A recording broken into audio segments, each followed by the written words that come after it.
Friends, welcome to my YouTube channel.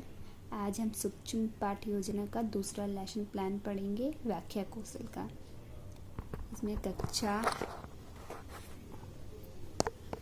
9th, विषय हिंदी, उपविषय गद्य, प्रकरण अतिथि तुम कब आ जाओगे। छात्र अध्यापिका नाम, दिनांक, वादन, क्लास। उसके बाद आ जाते हैं हमारे व्याख्या कौशल के उद्देश्य। पहला उद्देश्य है प्रकरण की प्रभावशाली व्याख्या और प्रस्तुतिकरण करना। दूसरा है अमूर्त तथा जटिल संप्रदायों का सरलतम वर्णन करना। तीसरा है कथनों का तार्किक एवं व्यवस्थित रूप से प्रस्तुतिकरण करना। चौथा है छात्रों की प्रकरण में रुचि उत्पन्न करना। पांचवा है छात्रों की विश्लेषण और संश्लेषण क्षमता का विकास करना। छठवां है तथ्यों को विस्तारित करने की क्षमता का विकास करना। सातवां है व्याख्या हेतु समुचित उपकरण तथा माध्यम का चुनाव करना। उसके बाद आ जाते हैं हमारे घटक व्याख्या कौशल के।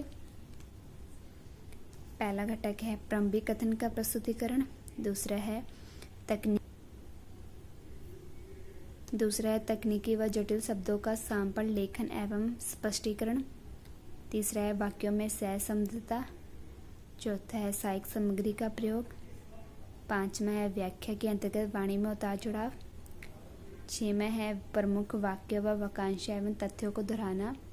सातवां है छात्रों की जांच हेतु बोधगम्य में प्रश्न पूछना। आठवां है उचित उदाहरणों का प्रयोग। हमें सबसे पहले ये ऐसे ही लिखना है, उसके बाद हमारे उद्देश्य आ जाते हैं, उसके बाद हमारे घटक आ जाते हैं, उसके बाद हमारा लेसन प्लान आ जाता है। इस तरह सबसे पहले लिखेंगे हम प्रश्न संख्या, फिर छात्र अध्यापिका की क्रियाएं, फिर छात्र क्रियाएं, फिर सहायक सामग्री, फिर घटक। तो हमारा पहला क्वेश्चन जैसे होंगे, अतिथि कौन होता है। ये पूर्व ज्ञान से संबंधित है। जैसे घर में अचानक यह बताकर आ पहुंचने वाला प्रिय अथवा सत्कार योग्य व्यक्ति अतिथि कहलाता है। अतिथि तुम कब जाओगे, इससे आप क्या समझते हैं। तो छात्र ऑब्वियस से चुप हो जाएंगे। तो ये हमारा समस्यात्मक प्रश्न हो जाएगा। ये क्योंकि पूर्व ज्ञान से संबंधित है। ये व्याख्या कौशल है। इसमें ये प्रस्तावना कौशल हम एक दो ही पूछते, ज़्यादा पूछते नहीं हैं। उसके बाद आ जाते हैं हमारा स्पष्टीकरण। छात्र क्रियाओं में हम लिखेंगे छात्र ध्यानपूर्वक सुनेंगे और उत्तर पुस्तिका पर अंकित करेंगे। और सहायक सामग्री में हमारे आ जाते हैं प्रश्नोत्तर। हमने प्रश्न पूछते हैं, शामपट हमारे ये है, और चित्र हमने ऐसे ही बनाया है अतिथि का।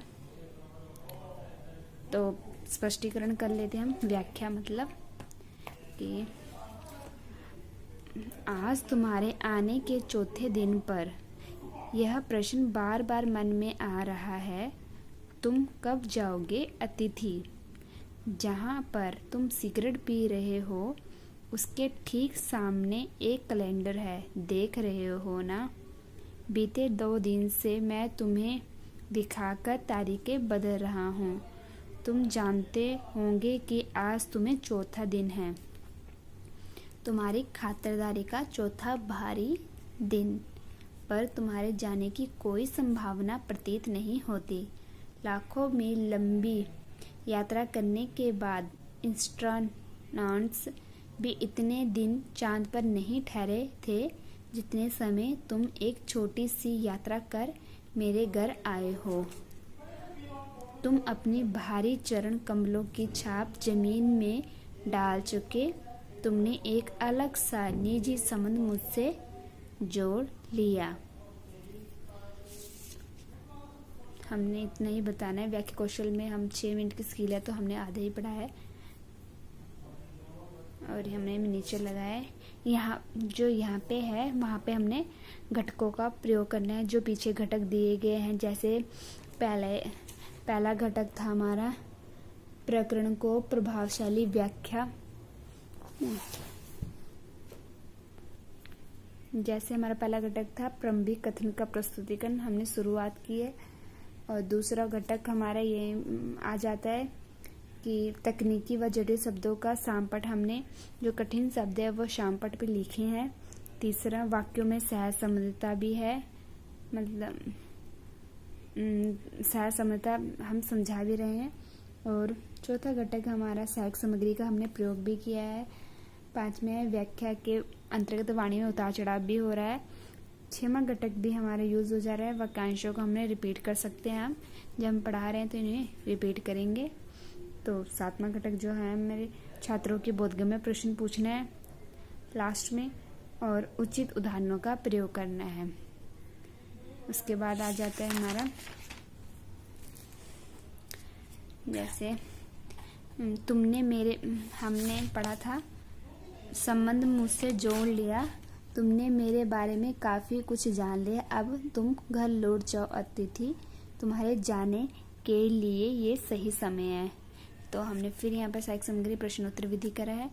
और यहाँ पर हमने 7वां क्वेश्चन कि छात्रों की जांच हेतु बोधगम्य प्रश्न भी पूछा है, जो कि हमने पूछा है अच्छा अतिथि कौन होता है। तो छात्रों ने उत्तर दिया है, अच्छा अतिथि वह होता है जो पहले से अपने आने की सूचना देकर आए और 1 या 2 दिन की मेहमानी करा के विदा हो जाए।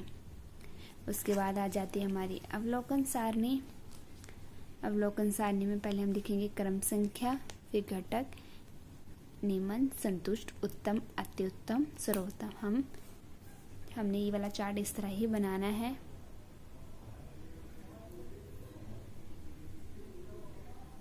हमने यहाँ पर 8 घटक जो पीछे दिए गए हैं, हमने उन्हें 8 घटकों का प्रयोग किया है, लिखा है। ये हमारी अवलोकन सारणी है जो ये टीचर फिल करेगी, और यहाँ पे जो टीचर हमें सुझाव देगी हमने वो सुझाव लिखने हैं। Thank you. अगर आपको हमारी वीडियो पसंद आए हो तो लाइक एंड सब्सक्राइब करना ना भूलें।